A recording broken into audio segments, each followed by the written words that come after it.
ଋତ 2 पर्व। नयमर स्वामी एलिमेलक वंशीय बोयज नाम एक जन महाविक्रमशाली ज्ञाति थिला। तो मोयाब देशिया ऋत नयमी की कहला, मो क्षेत्र को जीवाकु दियो, मु जार दृष्टि अनुग्रह पाइबी तार पश्चात पश्चात शस्य सीसा साउंटिबी। तयरे से ताहाकु कहला, आगो आंभर कन्ने जाओ। एथिरे से जाई क्षेत्र रे उपस्थित होई शस्य छेदक मानकर पश्चात पश्चात रा करिबाकु लागिला। आ घटनाक्रमे से एलिमेलक वंशीय बोयजर क्षेत्र खंडरे पहुंचिला। आउ देख, बोयज बैथलेम ठारू आसी शस्य छेदक मानकु कहिला, सदाप्रभु तुम्हामानक सहित थांतु। सेमाने उत्तर कले, सदाप्रभु आपणंकु आशीर्वाद करंतु। तेबे बोयज शस्य छेदक मानक उपर नियुक्त आपणा जुबाकु पचारिला, ए युवतीटी काहार? तैरे शस्य छेदक मानक उपर नियुक्त जुबा उत्तर देई कहिला, जो मोयाब देशिया युवती नयमी सहित मोयाब देशरु आसीअछि से एही। आउ से मते कहिला, मु विनती करूअछि, शस्य छेदक मानकर पश्चात पश्चात बिड़ार मध्य मध्य रा करिबाकु मते दियो। एणु से आसी प्रात कालरू ए पर्यंत एठार रहिअछि। केवल अल्प काल से गृहरे बसी रहिथिला।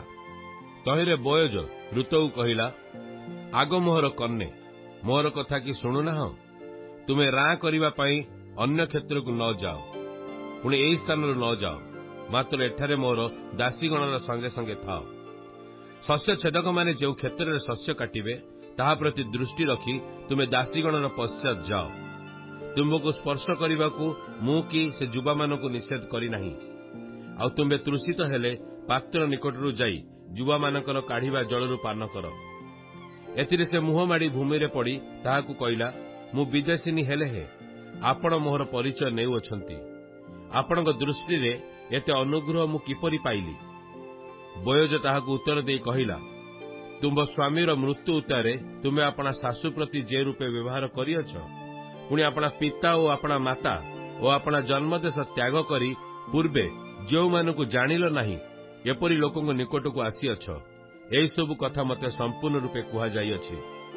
सदाप्रभु तुमर कर्मर फल दियंतु। इस्राएल जो सदाप्रभु परमेश्वरଙ୍କ पक्ष तले तुमे आश्रय नेबाकु आसीअछ, से तुमको संपूर्ण पुरस्कार दियंतु। एथिरे से कहिला, हे मोर प्रभु, आपणक दृष्टि रे मु अनुग्रह पाए। आपण मते सांत्वना कले, पुणी आपणक एही दासी प्रति चित्त प्रबोधक कथा कहिले। मु तो आपणकर एक दासी तुल्य नुहे।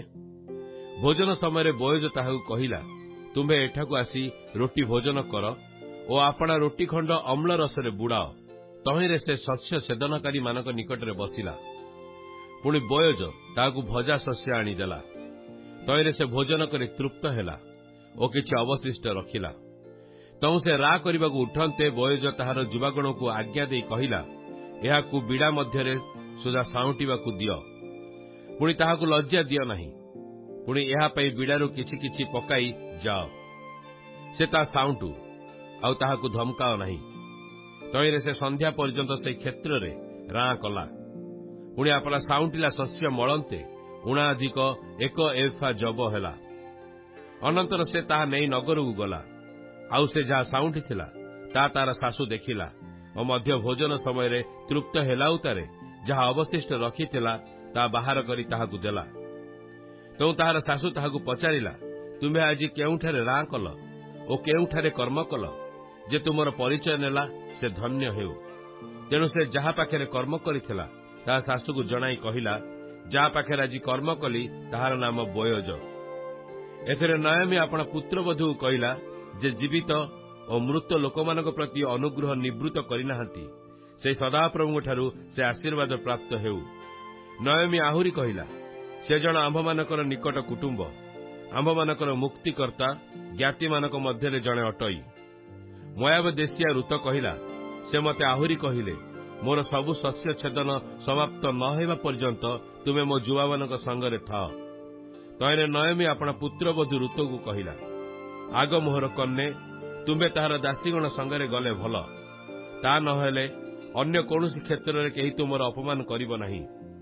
एणु जब और गहम ଶସ୍ୟ ଛେଦନ ସମାପ୍ତି ପର୍ଯ୍ୟନ୍ତ ସେ ରାଁ କରିବା ପାଇଁ ବୋୟଜର ଦାସୀଗଣ ସାଙ୍ଗରେ ରହିଲା। ପୁଣି ଆପଣା ଶାଶୁ ସହିତ ବାସ କଲା।